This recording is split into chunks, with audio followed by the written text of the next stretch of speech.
Welcome to this explainer. Today, we are taking what usually feels like a massive, confusing, bureaucratic headache, navigating the Illinois DMV, and transforming it into a totally simple, manageable process. Seriously, have you lost your car title in Illinois and you're just sitting there feeling completely overwhelmed? Well, don't panic. This explainer is going to guide you through every single step of getting a replacement. We're going to save you time and, honestly, a whole lot of stress. So whether you are a complete beginner to DMV paperwork or just need a quick refresher, you are in the exact right place. Let's get to it. Here is our roadmap for today. We'll cover the importance of a title, preparing Form VSD 190, submission methods and fees, navigating special circumstances, and finally, protecting your new title. All right, starting things off with Section 1, the importance of a title. Now you might be thinking, I know it's important, but when you really dig into it, your car title is essentially the master key to your vehicle's mobility. Without an active, physical, or verified electronic copy, you are literally blocked from doing anything major. We're talking private vehicle sales, dealership trade-ins, out-of-state registrations, and you definitely can't use the car for collateralized financial transactions. It is the ultimate legal proof of ownership.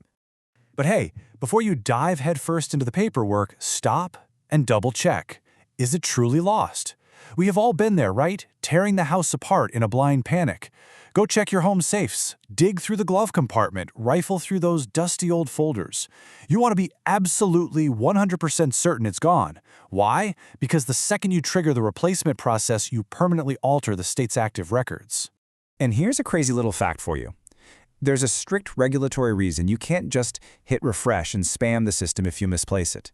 To prevent fraud, Illinois enforces some pretty strict cooling-off periods. Basically, they won't issue a duplicate within 15 days of the original title's issuance or within 30 days of a previous duplicate transaction. So, timing is absolutely everything here. Okay, let's move right along to Section 2, preparing Form VSD 190G. Say hello to Form VSD 190. This is the multi-purpose document you have got to use. Now, because this single form is used for a bunch of different vehicle transactions, the absolute biggest rookie mistake people make is forgetting to explicitly check the duplicate title box right at the top. I mean, if you miss that, your application is instantly misrouted into the bureaucratic void. Before your fingers even hit the keyboard to fill this out, you need to gather your arsenal. You're going to need your 17-character VIN, the exact current odometer reading, a valid government-issued photo ID, and proof of Illinois residency. Oh, and do you have a loan on the car? Yeah, you're also going to need the lien holder details or a formal lien clearance letter. Trust me, grabbing all this info right now prevents some seriously frustrating administrative rejections later on. Now, to streamline the whole shebang, Illinois uses the Electronic Registration and Title System, or ERT. This lets you pre-fill the form online, which drastically cuts down on data entry errors. But here's the catch. It is not fully paperless. You still have to print that generated PDF, sign it strictly in black or blue ink, and then submit it within 7 days before it completely expires. And please pay attention to this pitfall warning. The DMV treats this document with intense legal scrutiny. Any scribbles, write-overs, or whiteout on your application will instantly invalidate the whole thing. If you make a mistake, don't even try to fix it. Just scrap it and start over. I know it's a pain, but accuracy is absolutely your best friend here.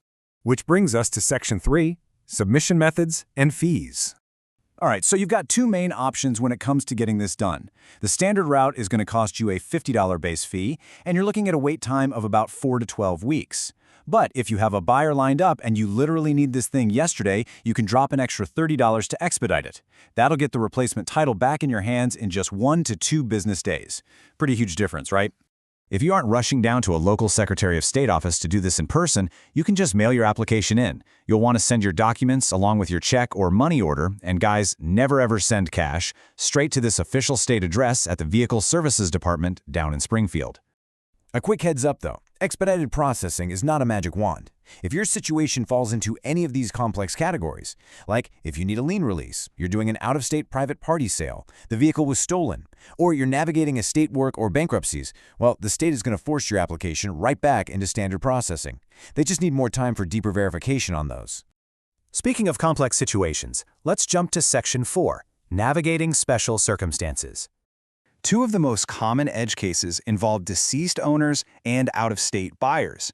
If the original owner has passed away, you'll need probate court orders or a death certificate to legally transfer and replace that title. And what if you're an out-of-state buyer? Well, you actually cannot apply directly at all. The legally registered Illinois owner has to apply for the duplicate first before they can even think about transferring it over to you. Also, keep in mind that Illinois relies heavily on electronic titles, or ERT. If your title primarily lives in their digital database, you still have to formally request a physical paper copy before you can execute certain transfers or do physical pickups by third-party buyers. Digital is great, but paper is still king for a lot of these transactions. Finally, let's hit Section 5, Protecting Your New Title. You've finally defeated the bureaucracy and claimed your prize, right? So treat this document like gold. Here's an actionable tip for you. Store it in a secure, fireproof location at home, or even better, a bank-safe deposit box. Please, whatever you do, do not keep it in your glove compartment.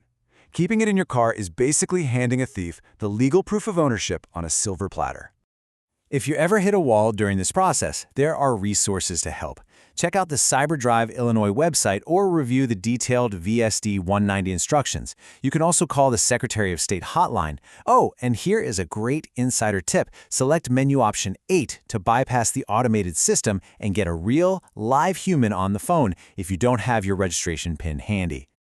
Now, just before we wrap up, please keep this quick disclaimer in mind. While we've made this explainer as comprehensive and evergreen as possible, you should always verify specific details with official Illinois state resources or legal experts. As we all know, state laws and procedures can definitely change over time. Okay, so you now have the exact roadmap you need to conquer the DMV maze. You know exactly what to do. But, it really makes you wonder, as our lives become entirely digital, how much longer is a single fragile piece of paper going to hold so much power over our property? Honestly, who knows? But until that changes, gather your documents, fill out that application carefully, and go get your peace of mind back today. You've got this.